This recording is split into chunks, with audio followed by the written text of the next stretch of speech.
안녕하세요. 저는 65살 한금선입니다. 제주도에서 태어나 평생을 해녀로 살아왔지요.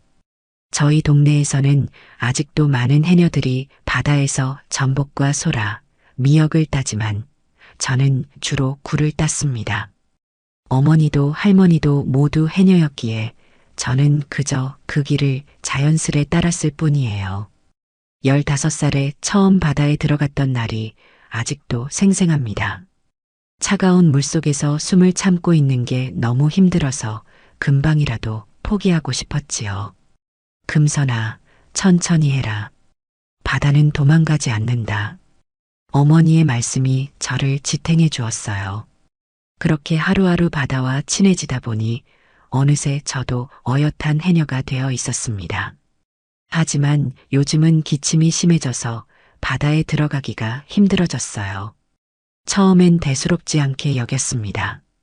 나이 탓이려니 했지요. 젊은 해녀들이 걱정스러운 눈빛으로 저를 바라보았지만 괜찮다며 웃어넘겼어요. 언니, 오늘은 쉬었다 들어가요. 아니다, 괜찮아. 그렇게 고집을 부리다 물속에서 숨이 막혀 허둥지둥 올라온 적도 여러 번이었습니다. 동료 해녀들이 저를 부축해 주었지요. 더는 안 되겠다 싶어 동네 의원을 찾았습니다. 김 원장님은 제 가슴에 청진기를 대보시더니 심각한 표정을 지으셨어요. 한 할머니, 이런 증상이 얼마나 되셨습니까? 한 반년쯤 됐을까? 처음엔 대수롭지 않게 여겼는데 이건 제가 진료하기는 어려울 것 같네요. 서울대학병원에 가보시는 게 좋겠어요. 서울이요? 네, 정밀 검사가 필요해 보입니다. 진료를 마치고 나오는데 다리가 휘청거렸습니다. 서울이라니. 저는 평생 제주도를 떠나본 적이 없었어요. 바닷가 돌계단에 앉아 먼 바다를 바라보았습니다. 언니, 뒤에서 순이미가 불렀어요. 저와 함께 30년 넘게 해녀 일을 해온 친구입니다. 의원에는 가봤어? 응. 그래서 뭐래? 서울대학병원에 가보래. 순이미는 제 손을 꼭 잡았습니다. 그럼 가봐야지. 내가 서울행 비행기 표도 끊어주고 병원 예약도 해줄게. 아이고, 난 서울은 처음이라. 걱정 마. 내가 한번 다녀온 적이 있어. 내가 도와줄게. 그렇게 순이미의 도움으로 몇 달 뒤 서울에 있는 모 대학병원에 예약을 했습니다. 걱정으로 밤을 지새우며 몇 달이 흘러 서울 병원을 가야 하는 날이 왔어요. 처음으로 제주도를 떠나보고 비행기도 타보네요. 무서워서 지하철은 못 타고 순이미가 알려준 대로 곧장 택시를 타고 병원에 도착했습니다. 병원에 도착하니 건물이 너무 컸습니다. 어디로 가야 할지 몰라 한참을 서 있었어요. 할머니, 어디 가시려고요? 안내데스크 직원이 물었습니다. 내과 진료를 받으러 왔는데 직원은 키오스크 앞으로 저를 안내했습니다. 처음 보는 기계 앞에서 어찌할 바를 모르고 있는데 뒤에서 한숨 소리가 들렸어요. 부끄러워서 얼굴이 화끈거렸습니다. 저기 어떻게 하는 건지. 뒷사람들의 눈길이 따가웠습니다. 손이 떨려서 화면을 제대로 누르지도 못했어요. 겨우 접수를 마치고 1년처럼 느껴지는 대기 시간을 견디고 진료를 받게 되었습니다. 김민희 교수라는 젊은 여의사였어요. 어디가 불편하셔서 오셨어요? 제가 제주도에서 해녀 일을 하는데. 해녀요? 김민희 교수는 제 말을 끊고 컴퓨터만 보더니 짧게 말했습니다. 폐렴 같네요. 일단 입원하셔서 항생제 투여하면서 지켜봐야겠어요. 하지만 선생님, 제가 숨이 너무 가쁘고. 할머니, 다른 환자들도 기다리고 계세요. 입원 수속하시고 병실로 올라가세요. 입원 수속을 밟으면서도 마음이 무거웠습니다. 의사가 제 말을 제대로 듣지도 않은 것 같았거든요. 하지만 여기까지 온 이상 치료는 받아봐야겠다고 생각했습니다. 그렇게 저는 서울대학병원 7층 병실에 입원하게 되었어요. 창밖으로 보이는 서울의 밤거리가 낯설기만 했습니다. 이런 큰 병원에서 혼자 지내야 한다고 생각하니 불안했어요. 순임이한테 전화가 왔습니다. 언니, 잘 도착했어요? 응, 벌써 입원했어. 아이고, 걱정 마세요. 좋은 병원이니까 잘 됐을 거예요. 전화를 끊고 나니 더욱 쓸쓸했습니다. 창밖으로 보이는 도시의 불빛들이 차갑게만 느껴졌어요. 제주도에서는 이맘때쯤이면 바다에서 들려오는 파도 소리를 들으며 잠이 들었는데 그날 밤 갑자기 숨이 턱 막히는 것처럼 괴로웠습니다. 가슴이 조여오고 식은땀이 흘렀어요. 저도 모르게 신음소리가 새어나왔나 봐요. 할머니, 괜찮으세요? 옆 침대의 환자분이 놀란 목소리로 물었습니다. 간호사님, 여기 빨리 와주세요.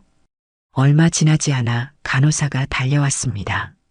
제 상태를 확인하더니 당직 의사를 호출했어요.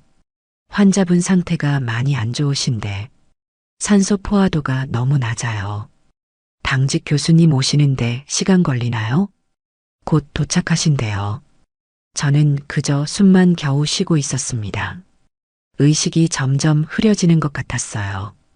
어릴 적 바다에서 물장구 치다 깊은 물에 빠졌을 때가 생각났습니다. 그때 누군가 다급한 발소리와 함께 병실로 들어왔습니다. 환자분 상태가 어떻게? 혹시 한금선 할머니? 희미한 의식 속에서도 이 목소리가 낯설지 않았어요. 고개를 돌려보니 깜짝 놀랐습니다. 우리 민순이? 할머니, 제가 강민수예요. 기억하시죠? 숨이 막히는 와중에도 눈물이 났습니다. 제가 키웠던 그 꼬마가 의사가 되어 제 앞에 서 있었으니까요. 15년 전의 기억이 파도처럼 밀려왔습니다. 강민수는 재빨리 저를 진찰했습니다. 이건 폐렴이 아닙니다. 할머니는 오랜 해녀 생활로 인한 폐 질환이세요. 항생제가 아니라 다른 치료가 필요해요. 차트를 확인하던 강민수의 얼굴이 굳어졌습니다. 김민희 교수님이 어떻게 이런 진단을? 간호사님, 지금 당장 항생제 투여 중단하시고 산소 공급해 주세요. 밤새 강민수는 제 곁을 지켰습니다. 산소 마스크를 쓰고 나니 숨쉬기가 조금 편해졌어요. 할머니, 죄송해요. 우리 병원에서 이런 일이 있어서. 아니다. 내가 오히려 반가워. 우리 민수를 이렇게 만나다니. 다음 날 아침 강민수는 김민희 교수를 불렀다고 합니다. 그리고 제 담당 의사를 자신으로 바꾸었어요. 이제부터 제가 직접 할머니 치료를 맡을게요. 걱정하지 마세요. 그제서야 마음이 놓였습니다. 평생 굴을 따며 살아온 제가 이렇게 먼 서울에서 제가 키운 아이를 다시 만나게 될 줄은 몰랐네요. 밤이 깊어가는데도 강민수는 자리를 떠나지 않았어요. 할머니, 기억나세요? 제가 중학교 입학하던 날. 그럼 교복이 너무 커서 소매를 접어 입었잖니. 할머니가 끓여주신 미역국이 얼마나 맛있었는지. 그렇게 밤새도록 옛 이야기를 나누었습니다. 이제는 어엿한 의사가 된 민수를 보니 그동안의 세월이 한순간에 무너지는 것 같았어요. 다음 날 아침 강민수는 바로 정밀 검사를 시작했습니다. 감염내과와 호흡기내과 선생님들도 오셔서 제 상태를 살펴보았어요. 할머니, 이제 여러 가지 검사를 해야 해요. 많이 피곤하실 수 있어요. 괜찮다. 내가 하라는 대로 할게. 검사는 생각보다 힘들었습니다. 온갖 기계 속으로 들어가기도 하고 피도 뽑고 하지만 강민수가 곁에 있어서인지 덜 무서웠어요. 할머니, 기억나세요? 제가 12살 때쯤에 감기에 걸려서 열이 펄펄 끓었는데 할머니가 밤새 간호해 주셨잖아요. 그랬었지. 너무 아파서 손잡고 울던 내 모습이 이제는 제가 할머니를 간호할 차례네요. 그때가 생각납니다. 한밤중에 민수가 고열로 떨고 있을 때 저는 밤새도록 민수 곁을 지켰어요. 이마에 물수건도 올려주고 더운 몸을 식혀주면서 검사 결과가 나왔습니다. 강민수의 표정이 심각해졌어요. 할머니, 수술을 받으셔야 할 것 같아요. 수술이라니. 네, 평생 차가운 바닷속에서 일하시느라 폐가 많이 손상됐어요. 창밖을 바라보며 한참을 생각에 잠겼습니다. 어린 민수가 우리 집에 처음 왔던 그날이 떠올랐어요. 비바람 치던 밤, 대문을 두드리던 소리. 아버님이 사업에 실패하셨다고. 네, 사채업자들을 피해 제주도로 온 거였어요. 그때 할머니가 아니었다면. 그래, 내 아버지 얼굴이 얼마나 힘들어 보였던지. 강민수의 눈시울이 붉어졌습니다. 그때 할머니가 아니었으면 저는 지금 여기 없었을 거예요. 수술 날짜가 잡혔습니다. 강민수는 매일같이 와서 제 상태를 체크했어요. 김민희 교수는 다른 병동으로 옮겼다고 하더군요. 할머니, 이제 해녀 일은 그만하셔야 해요. 알았어. 이제 젊은 해녀들 가르치는 일만 할게. 순임이에게서 전화가 왔습니다. 언니 수술한다고 들었어요. 괜찮으세요? 응. 우리 민수가 직접 수술한대. 우리 민수요? 아, 그 민수가 의사 선생님이 됐나요? 저는 이제야 순임이에게 이야기를 들려주었어요. 어린 민수를 키웠던 이야기, 그 아이가 이제는 훌륭한 의사가 되어 저를 치료하게 된 이야기를. 밤이 되면 창밖으로 서울의 불빛이 반짝였습니다. 낯설던 이곳에서 이렇게 제가 키운 아이를 만나 치료를 받게 될 줄이야. 세상 일이란 참 알 수가 없나 봅니다. 수술 전날 밤 병실 창가에 앉아 있었습니다. 서울의 밤거리는 여전히 낯설었지만 이제는 두렵지 않았어요. 우리 민수가 있으니까요. 할머니, 주무셔야 하는데. 강민수가 병실에 들어왔습니다. 잠이 안 오는구나. 내일 수술인데 제가 직접 집도할 거예요. 그때 옛날 생각이 났습니다. 민수 아버지가 다시 서울로 올라간다고 했을 때의 일이요. 민수야, 그때 내가 고등학교 가려고 서울 올라간다고 했을 때. 네. 할머니가 아이 공부가 중요하지라고 했던 거 기억나니? 어떻게 잊을 수 있겠어요. 그 말씀 하나로 버틴 거나 다름없는데. 강민수는 의자에 앉아 이야기를 이어갔어요. 사실 그때 많이 울었어요. 할머니랑 헤어지기 싫어서. 하지만 할머니가 그렇게 말씀해 주시니까 용기가 났어요. 그래서 의사가 되었구나. 네, 할머니처럼 어려운 사람들 돕고 싶었거든요. 밤이 깊어갔지만 우리는 계속 이야기를 나눴습니다. 민수가 의대에 들어가고 의사가 되기까지의 이야기. 그동안 얼마나 힘들었을지 생각하니 가슴이 아팠어요. 민수야, 너희 부모님은 잘 지내시니? 네, 아버지는 작은 가게 하나 운영하세요. 어머니도 건강하시고요. 그래, 다행이구나. 새벽녘이 되자 간호사가 들어왔습니다. 교수님, 이제 들어가 쉬셔야. 네, 알겠습니다. 할머니, 이제 주무세요. 내일 아침 일찍 뵐게요. 혼자 남자 창밖을 바라보았습니다. 서울의 밤하늘은 제주도와는 달랐지만 같은 달이 떠 있었어요. 문득 바다가 그리워졌습니다. 수술 당일 아침 일찍부터 준비가 시작되었어요. 강민수가 와서 마지막 체크를 했습니다. 할머니, 긴장하지 마세요. 제가 있잖아요. 수술실로 가는 길 하얀 복도가 눈부셨습니다. 마취가 들어가기 전 강민수가 제 손을 꼭 잡았어요. 할머니, 이제 제가 은혜를 갚을 차례네요. 마취약이 들어가면서 점점 의식이 흐려졌습니다. 우리 민수가 이렇게 훌륭한 의사가 되었구나.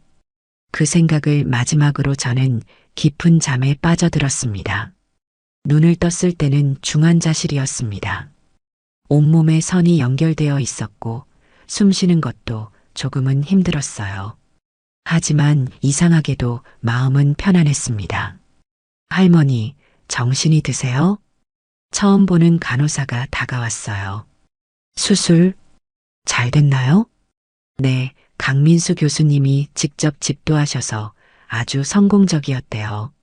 잠시 후 강민수가 들어왔습니다. 수술복 차림이었는데 얼굴이 많이 지쳐 보였어요. 할머니, 고생하셨어요. 이제 모든 게 잘 될 거예요. 강민수는 밤새 제 곁을 지켰다고 합니다. 다른 환자들 때문에 자리를 비웠다가도 틈만 나면 달려왔어요. 앞으로는 더 이상 숨쉬기 힘들어 하시지 않으실 거예요. 다만 회복하시는 동안은 제가 시키는 대로만 하셔야 해요.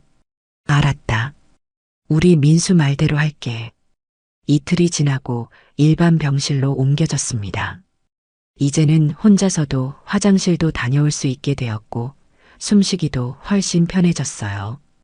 병실 창문을 열어두면 바람이 살랑살랑 불어왔습니다. 서울의 바람은 제주도와는 달랐지만 이제는 그것도 나쁘지 않게 느껴졌어요. 할머니, 오늘은 기분이 어떠세요? 강민수가 회진을 돌면서 물었습니다. 많이 좋아졌어. 내가 이렇게 잘해줘서 문득 궁금해졌습니다. 민수야, 너는 어떻게 의사가 되었니? 할머님이 우리 가족을 도와주신 것처럼 저도 어려운 사람들을 돕고 싶었어요. 그게 의사의 길을 선택한 이유였죠. 그 말을 듣는데 가슴이 뭉클해졌습니다. 제가 베푼 작은 도움이 이렇게 크게 자라날 줄은 몰랐거든요. 할머니, 이제 곧 퇴원하실 수 있을 것 같아요. 벌써? 네, 하지만 깊은 바다는 들어가시면 안 됩니다. 약속하셔야 해요. 저는 웃으며 고개를 끄덕였습니다. 이제는 바다에 들어가지 않아도 좋아요.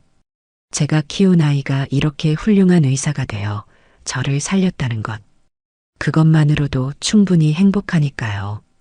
이틀 후면 퇴원입니다. 병실 창가에 앉아 서울의 풍경을 바라보았어요. 처음 왔을 때는 낯설고 두려웠던 이곳이 이제는 제 인생의 특별한 추억이 되었네요. 할머님, 퇴원 준비는 다 되셨어요? 이번에는 다른 간호사가 들어와서 물었습니다. 응, 거의 다 했어. 강민수가 와서 마지막 검진을 했습니다. 할머니, 정기적으로 검사 받으러 오셔야 해요. 제가 한 달에 한 번씩 예약 잡아 놓을게요. 그래, 알았어. 순임이한테서 전화가 왔습니다. 언니 퇴원한다면서요? 응, 이제 곧 가. 우리가 마중 나갈까요? 아니야. 우리 민수가 데려다 준대. 짐을 정리하면서 이번 입원 생활을 돌아보았어요. 처음에는 무서웠던 서울 생활이 이제는 따뜻한 추억이 되었네요. 특히 우리 민수를 다시 만난 건 평생 잊지 못할 일이 될 것 같습니다. 할머니, 공항까지 제가 모셔다 드릴게요. 강민수가 퇴원 수속을 도와주면서 말했습니다. 그래, 고맙다. 병원을 나서는데 여러 간호사들이 배웅을 나왔어요. 할머님, 건강하세요. 다음에는 진료가 아니라 놀러 오세요. 차에 오르니 강민수가 말했습니다. 할머니, 다음 달에 제가 휴가 내서 제주도에 내려갈게요. 그때 할머니 상태도 한 번 더 봐드릴 거예요. 정말? 그럼 우리 동네 해녀들이 잡은 해산물로 맛있는 거 해줄게. 공항으로 가는 길, 창밖으로 서울의 풍경이 스쳐 지나갔습니다. 이제는 낯설지 않은 이 도시, 제 인생에서 특별한 장소가 될 것 같아요. 할머니, 이번 일은 정말 죄송해요. 김민희 교수 때문에. 아니다. 덕분에 오히려 널 만났잖니. 비행기에 오르기 전 강민수가 제 손을 꼭 잡았습니다. 할머니, 건강하셔야 해요. 약속하시는 거예요? 그래, 약속할게. 창밖으로 서울이 점점 작아지는 걸 보며 생각했습니다. 평생 바다와 함께 살면서 그저 순리대로 살았을 뿐인데 그것이 이렇게 아름다운 인연이 되어 돌아왔네요. 제주도로 돌아온 지 한 달이 지났습니다. 수술 후유증도 거의 없고 숨쉬기도 한결 편해졌어요. 강민수가 시킨 대로 깊은 바다는 들어가지 않고 젊은 해녀들을 가르치는 일을 하고 있습니다. 언니, 오늘도 해녀학교 가요? 순임이가 아침 일찍 찾아왔어요. 응, 오늘은 새로 시작하는 아이들이 5명이나 된대. 요즘은 도시에서 해녀가 되고 싶다고 찾아오는 젊은이들이 많아졌어요. 그들에게 바다의 길을 가르치다 보면 제가 처음 바다에 들어갔을 때가 생각납니다. 할머니, 이렇게 숨 참는 게 너무 힘들어요. 그래, 처음엔 다 그래. 나도 그랬어. 정말요? 할머니도요? 그럼, 바다는 서두르는 걸 싫어해. 천천히 바다가 허락할 때까지 기다려야 해. 오늘은 강민수한테서 전화가 왔어요. 할머니, 잘 지내시죠? 숨은 많이 편하세요? 그래, 많이 좋아졌어. 다음 주에 제가 내려갈게요. 이서영 간호사도 같이 가고 싶대요. 젊은 해녀들이 모여들었습니다. 저는 그들에게 제 경험을 들려주었어요. 바다는 우리 어머니 같은 거야. 때로는 거칠지만 늘 우리를 품어주시지. 해가 질 무렵 혼자 바닷가에 앉아 있었습니다. 파도 소리를 들으며 서울에서의 시간들을 떠올렸어요. 처음에는 낯설고 두려웠던 그곳에서 제가 키웠던 아이를 다시 만나 새 생명을 얻었다니. 세상 일이란 참 신기하기만 합니다. 이제는 깊은 바다에 들어가지 못해도 좋습니다. 제가 베푼 작은 사랑이 이렇게 크게 돌아왔으니까요. 그리고 우리 민수, 그 아이가 이렇게 훌륭한 의사가 되어 저를 살렸다는 것, 이보다 더 큰 행복이 있을까요? 바다를 바라보며 생각합니다.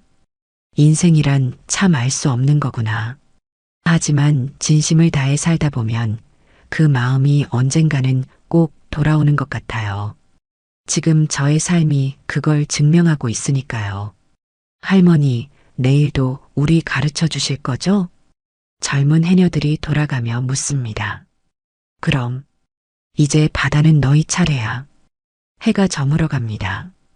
오늘도 바다는 변함없이 그 자리에 있네요. 제 인생도 이렇게 조용히 하지만 깊이 있게 흘러갈 것 같습니다.